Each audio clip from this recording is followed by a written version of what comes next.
Bonjour à tous, aujourd'hui on se retrouve pour une vidéo un petit peu spéciale, parce que je vais vous apprendre à monter cette magnifique table basse.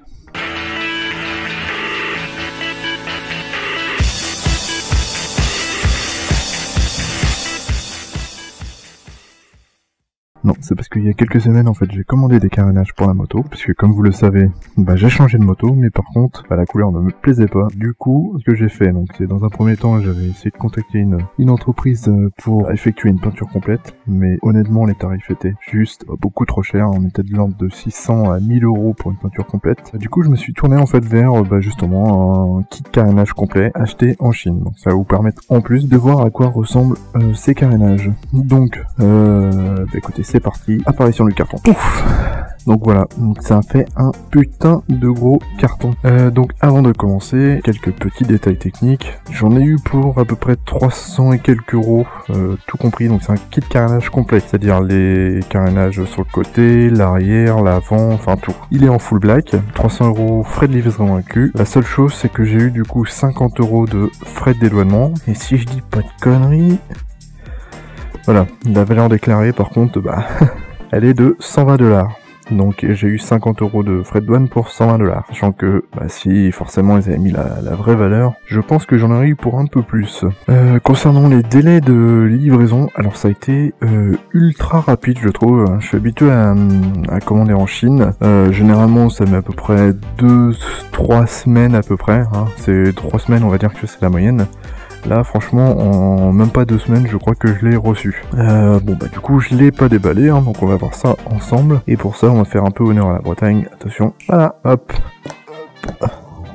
Alors, je lui avais demandé de m'envoyer des photos avant des carénages en version réelle, hein, pour bien m'assurer que ça correspondait aux autres. Donc, c'est ce qu'il avait fait. Je peux vous mettre les photos pendant que je déballe. Et je lui ai demandé aussi de bien l'emballer pour être sûr que il n'y ait pas de la casse ou des rayures sur le carénage pendant le transport. Donc on va bien voir si ils ont respecté. Ça c'est vraiment pas facile avec un tire-bouchon, on voit que c'est pas prévu pour ça. Hein. Bon, à première vue, ça a l'air d'être bien emballé, mais il n'y a pas forcément beaucoup de papier bulle. Ouais. C'est bien emballé. Bon, ça c'est la partie capot de selle. À la limite ça, on s'en fout. Ça c'est une des pièces pareil, bon, qui ma foi est pas abîmée. De toute façon, je crois que sur la moto, cette pièce-là est déjà noire. Donc à la limite, on s'en fout. Alors il faut savoir aussi que parmi les pièces qui étaient livrées, logiquement, on va retrouver ce qu'ils appellent des cadeaux. Donc ça c'est le lèche-roue arrière.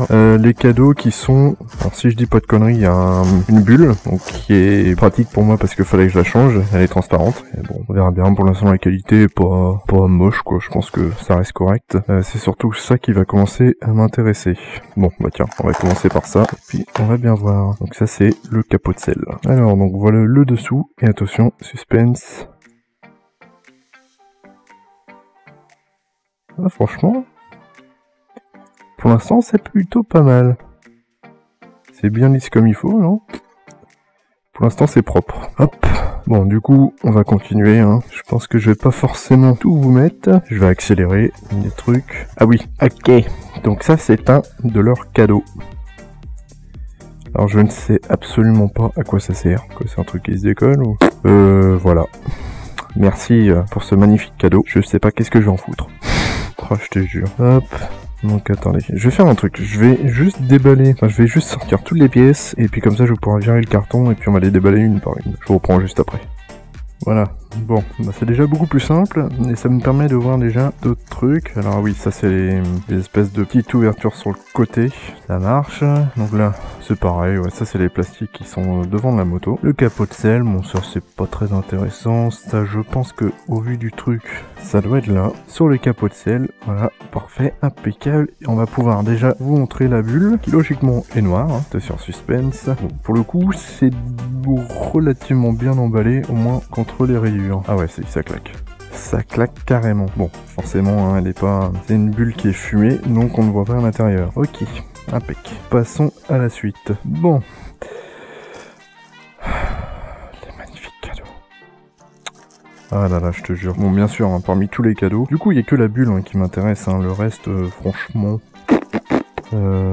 ça, honnêtement, à la limite, je pense que je vous les ferai gagner. Parce que ça, enfin...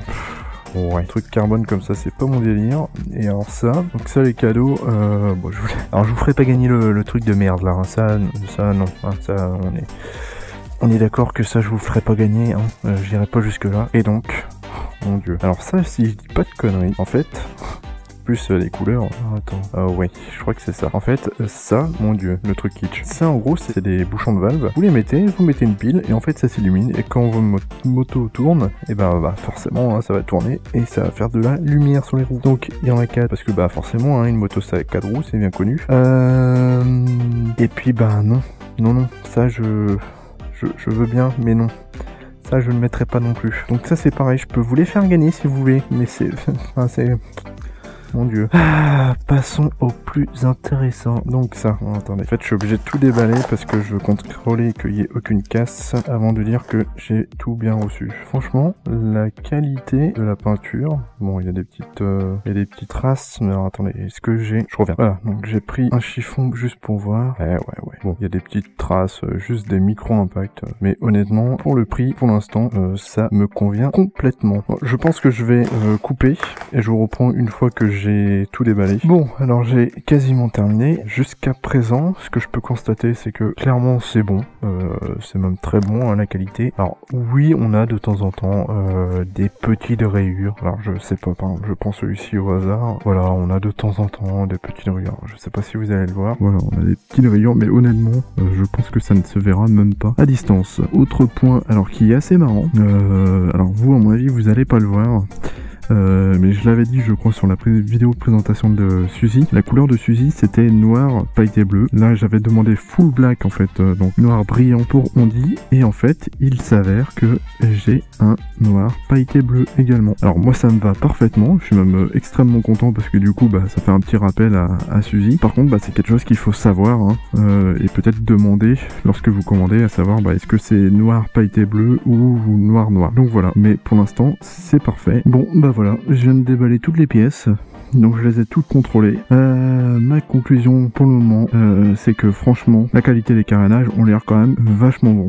Ce que j'ai pu constater, c'est des micro-traces de rayures, mais ça je pense que de toute façon, que vous achetiez un carénage en Chine ou en France ou autre, vous aurez le même problème. Hein. Forcément, hein, un carénage ça se raye même en sortie d'usine neuf, donc je pense que vous pouvez pas y faire grand chose. En plus, très honnêtement, la plus grosse rayure c'est sur lui. Voilà, je sais pas si on la verra bien, j'essaye. Hop, ici, vous voyez. Et clairement, c'est la plus grosse rayure. Sauf que si vous le mettez comme ça ou hop, comme ça, là, vous le voyez plus du tout. Hein. Donc bon, j'ai absolument rien à redire pour le moment. Je dis bien pour le moment, parce que bon effectivement, hein, là c'est uniquement la partie déballage et puis contrôle, on va dire, de la qualité de la peinture, des pièces et autres. Je sais pas ce que ça va donner une fois monté. Donc du coup, ça va faire l'objet d'une seconde vidéo, parce que sinon celle-ci va être trop longue. Avant de se quitter, je voulais quand même commencer un peu le montage de la moto, hein, parce que bon, je peux pas résister. Hop, donc on va commencer, puis on va bien voir déjà si ça commence bien ou si ça commence mal. Putain, si déjà pour foutre ça c'est compliqué, j'ai un peu peur de tirer dessus pour pas que ça pète. Tac, allez, pouf. Et voilà. Sur ce les amis, on se quitte ici. On se retrouve très bientôt pour la partie montage des carénages pour voir enfin à quoi va ressembler Ondi en full black. Moi franchement, en regardant la gueule des carénages, j'ai déjà hâte d'y être. Allez, ciao. Alors voilà à quoi ressemble le carton après avoir essayé de tout ronger correctement. Et encore, il en reste encore là-bas, hein. J'ai pas réussi à tout mettre, hein. Mais bon, voilà. Je sais pas comment ils ont fait eux à la base pour tout mettre dedans, hein, mais bon, c'est des champions.